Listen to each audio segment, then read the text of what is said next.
Let's go. Let's go. Let's go. What's up? It's Doug. Thanks for tuning in, everybody. Let's round it out. All right, train's moving. Choo choo. Welcome to the H&H Bungalow 605, the brand new Croc Park. Welcome to the Black Bear. Welcome to the Den. Welcome to the everybody. Welcome to the Snug. You got it. One last time in season one. We got the snug, baby. Doug Reiser. Doug Reiser, thank you. Thanks for being here. Back and better than ever. I can confidently say better than ever. Miss Karis Carter. Amazing. Hello. Ashley Mae King. Hello. I'm Rosie, and we are the JuJuBeez. We sure are. On the Stick, a 2002 film directed by Julie Taymor, starring Salma Hayek, Frida. This film follows the life and career of Frida Kahlo and explores her talent for painting, tumultuous love life, and struggles with health. To put it simply. To put it simply. Welcome to the final episode of season one. Oh my goodness. We've come so far. We did it. Time flies when you're having snug. Final episode of season one of the JuJuBeez podcast. Wow. And this is and has been a labor of love and a labor of fun. And it is such a pleasure to meet here every week and discuss an artistic medium so near and dear to our hearts, and I think the hearts of most people, film. When we all met here for our very first podcast, I don't know that we actually knew what we were doing or where we were going, but after this truly incredible season, I think I can safely say I love where we have come, and I love where we are, and I can't wait to see where we go. The discussions have been profound, laughable, lovable, on the mark, off the mark. They have at times struck a rather serious tone, but all in all, we hope we have added some entertainment to your time spent with us, if not even some value. We could not, or I should say we would not have gotten to this point without the support of our audience. Those of you who have followed us, subscribed, liked, loved, interacted, left comments, left feedback, advice, we sincerely thank you. Yes. Thank you. Thank you. Thank you all. A few names we want to mention, and these are supporters who have been lifting us up since day one. First, Sean Corrigan. Thank you for the lights. Thank you for the love. Thank you for the snug sign, which we are going to have up soon. Wait till you guys see this. It's so good. Really, really cool. And this is a guy who we understand has been living out of his car, but scraped up the money to send us a gift. Man, you know, whatever you're going through, Sean, I am confident your heart and your good spirit will pull you through. And I'm glad we could keep you company on what I'm sure were many dark nights alone in that car. Thank you, my friend. Thank you. Nate Johnson down in Houston, Texas, who has given us some of the absolute best feedback. And we hear that he may come visit us here in Bungalow 605 very soon. Yes. So thank you, Nate. Nancy Zettner, Misty Mathis, Jim Fish, Mandy Epley, who, by the way, is down in New Orleans, one of our supporters, and just endured some pretty bad storms and power outages, and I think we all know, but still took the time to stay connected with us, and her support has meant so much. Thank you, Mandy. Stay safe down in the Big Easy. Kim Wilson, Aaron Tuggle, Robin Ann Thompson, Lisa Weldon, Johnson City Commissioner and former Mayor Jenny Brock, Rocky Gaddis, and my boy J-Dub in the City of Angels. Also, we live in the age of information and in the age of global connection. And we want to say thank you to all of our international supporters from around the globe. And we literally have supporters from all over. No way. We do. Especially our Latin American audience. So excited. Especially our Latin American audience. So muchas gracias. Muchísimo gracias. And really, there are so many more. We would love to recognize each and every one of you, but we just don't have the time. So a big, warm thank you from the JuJuBeez.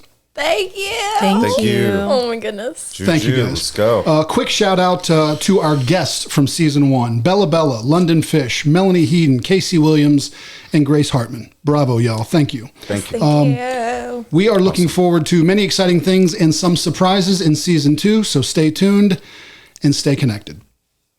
Okay. I've got one more person that I'd like to thank. Please.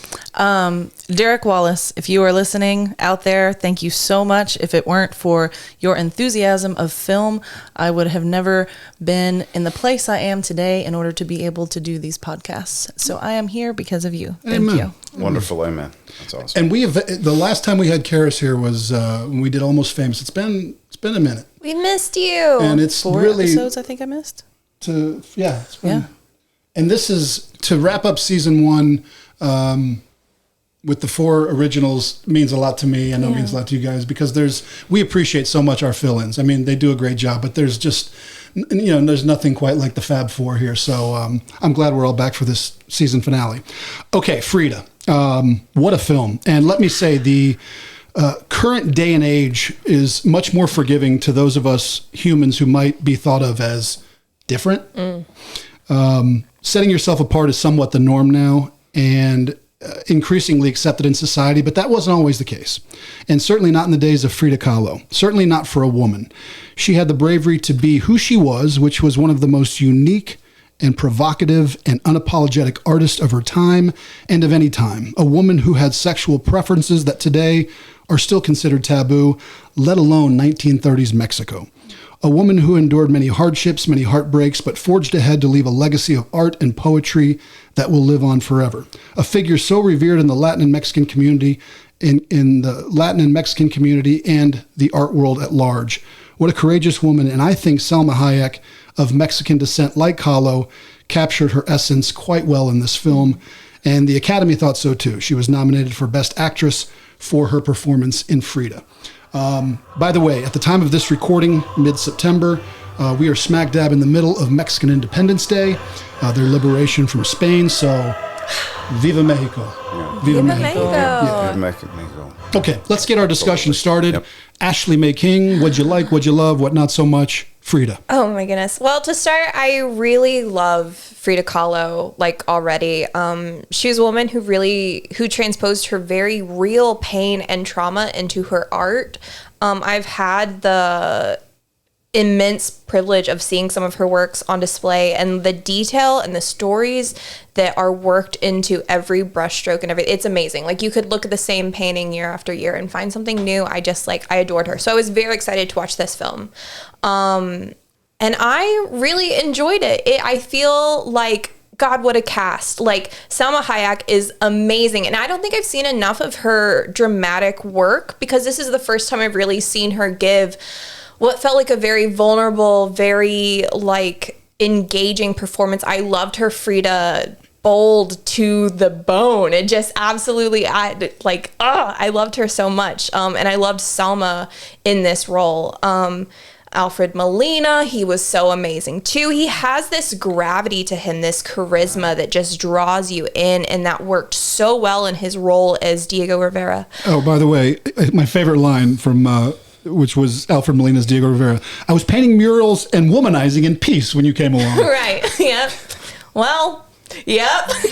That's Little interruption. No, I love that. He has that charisma and that kind of I see why he had the reputation he did. You know what I mean? And Alfred Molina played that so well. Mm-hmm. It was really beautiful. And then a lot of talent in the supporting cast, random little snippets. Jeffrey Rush as Trotsky. Yeah. I think Edward Norton's in there for a second. Diego Luna for a little bit in the beginning. Ashley Judd was the last person I expected to see in this film, and that was a weird choice. But interesting, nonetheless. And Salma Hayek pursued her for this part. Nice. Really? So that was absolutely by choice, by design from day one. So. That is so wild. Yeah. But I mean, cast aside, visually, this is also an very striking film, and all of it was very mindful. The lighting felt so natural and inviting. It stood out to me how real it felt. This film wasn't afraid of having some of the actors' face in shadow for parts of it because it felt like that was what was authentic to the inside of these sun-kissed villas they were living in. I love that so much. It's not overproduced in that way, to almost kind of reflect the naive style of Kahlo's painting in a way. It's not pretentious in any way. And I feel like this film kind of has that mindset as well.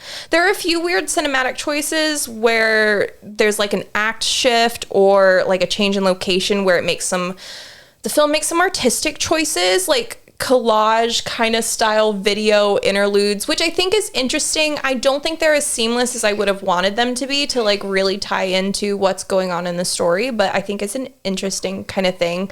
It does kind of impact the pace a little bit. I think that's one thing I didn't super love about it. The pace felt weird, and the film is already long, but I found myself wanting so much to see those chapters that it was skipping over. But I think that's more a function of Frida Kahlo having such an interesting life rather than anything that the film is doing.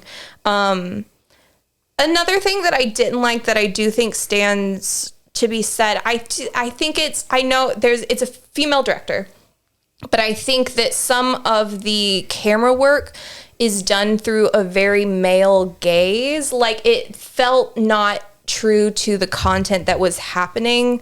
A little bit odds with the narrative. Like, there's a way to do a scene sensually that doesn't necessarily feel exploitative, I guess. And I felt like it towed that line, and those are the moments that I found a little distasteful. Though that said, we love to see bisexual representation in film. And I'm glad that that's a part of her life that they really explored in this story. Yeah. Right on. I know what you mean we were talking about it earlier. It's like the first 30 minutes of the film I felt like I got to about 30 minutes in, and I was like, I kind of didn't know anything. So I definitely agree on some of the cinematic choices or the storytelling choices, but then it seemed to sort of level out. Yeah. And that kind of brought me in. But Doug Reiser's got some fun facts for us. Fun Frida facts. Some fun Frida Kahlo facts. What you got? And I love her. Love her story. So empathetic with her story. Well, her birth name, actually, if you all don't know, was Magdalena Frida Carmen Kahlo y Calderon. She was famously told she was born in 1907, but she was actually born in 1910. When she was... Do you know why, born though? in 1910, actually 1907. A deeply patriotic woman. She wanted her birthday to coincide with the year of the Mexican Revolution. She was part of that revolution. So if you look her up, Wild. she went through. She had a really tough life. She went through a lot of physical, mental. Maybe you could change your birthday to the year the Yankees won the World Series. Maybe. Can you do that? Yeah. And she wanted to be a doctor.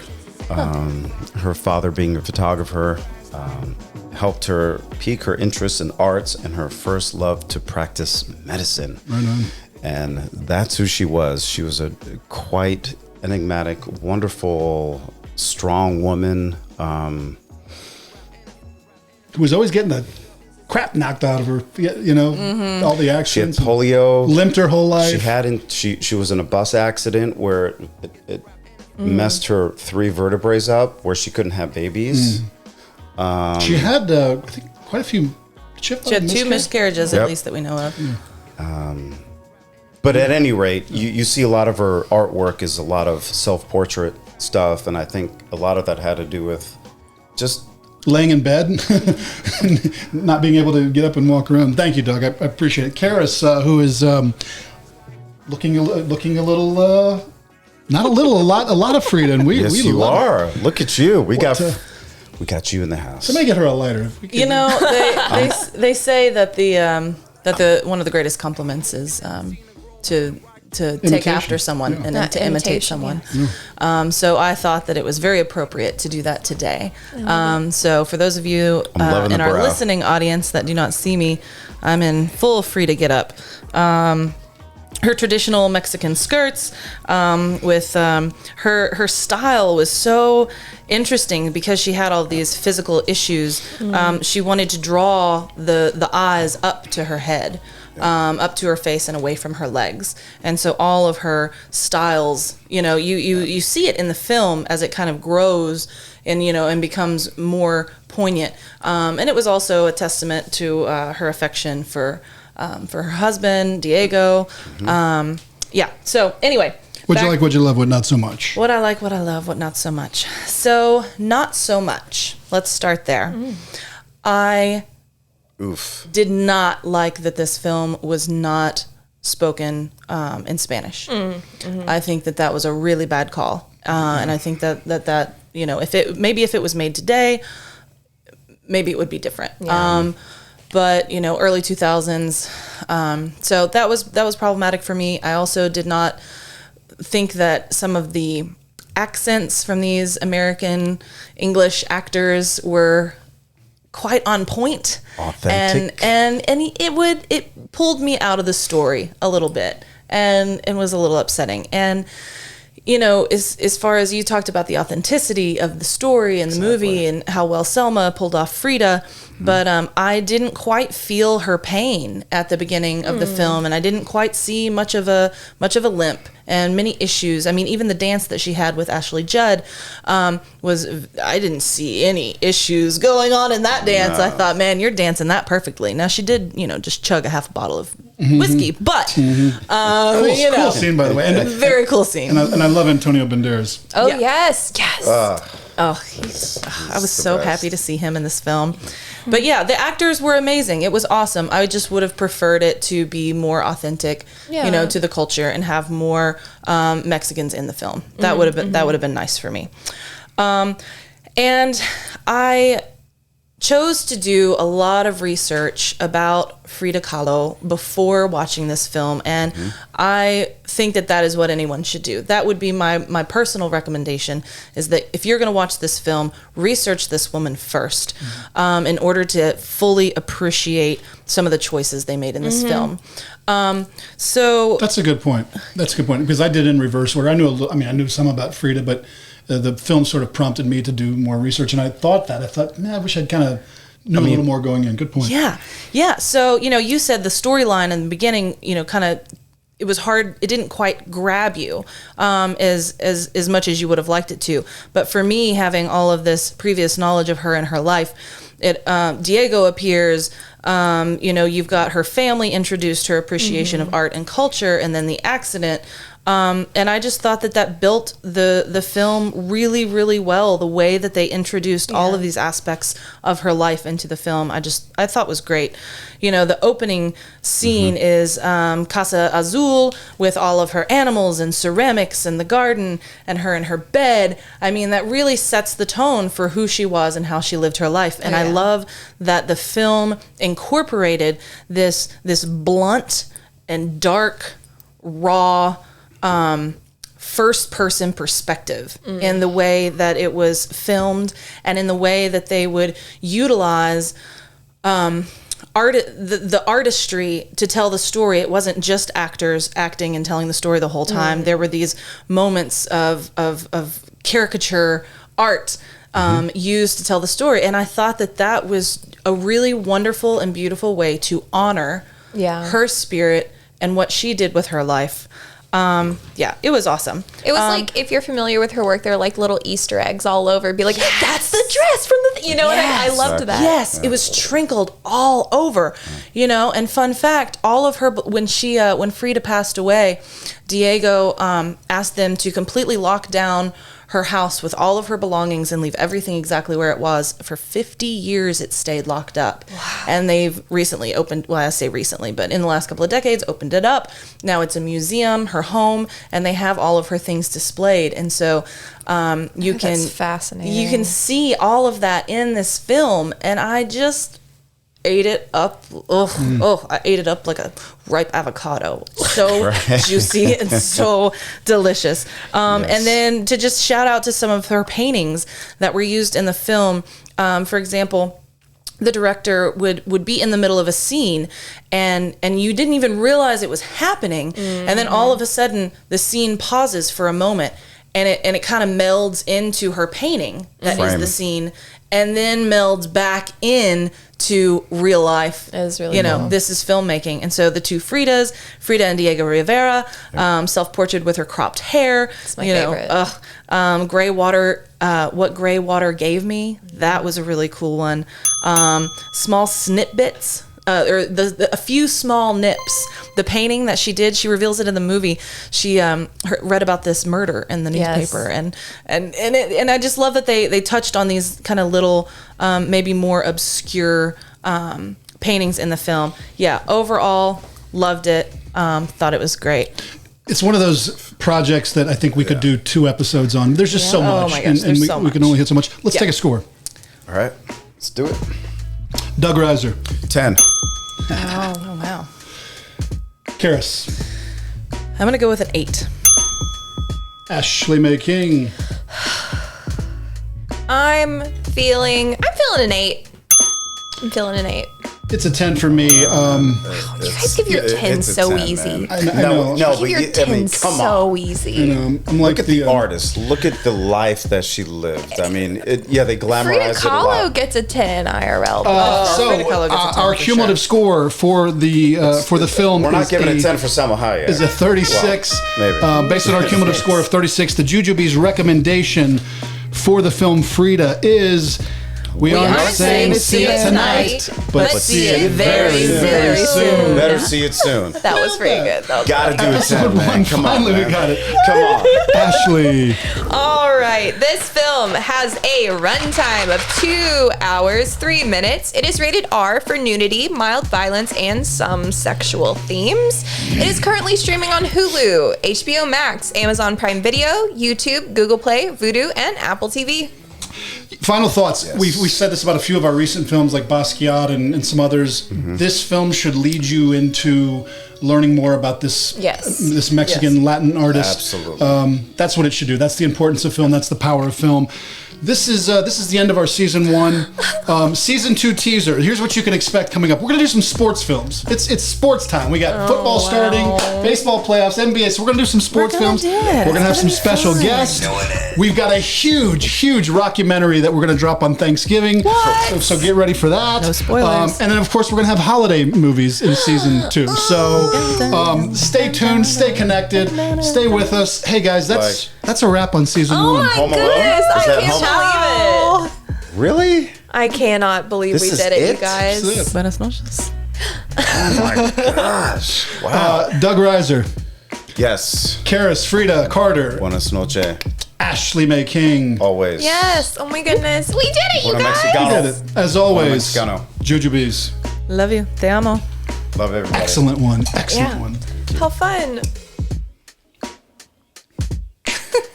That was. You just look so good. I Come on, can't come on, stop King. staring Who's the at king? you. Who's the Oh, king? there we go. Oh, Who's the king? yay! Who's the king? Come on. Let's do hugs. We got to do it. Thanks, Jen. Yeah, you can do Thanks, Anthony B. Yes. Thanks, Sam. Thank you, Mama Bear. Thanks, family. All right. That was a good one. Super Wow. fun. Yeah, Good that stuff, one was Karis. Really good stuff. Karis, that was awesome. Really good stuff. Ashley, that was awesome.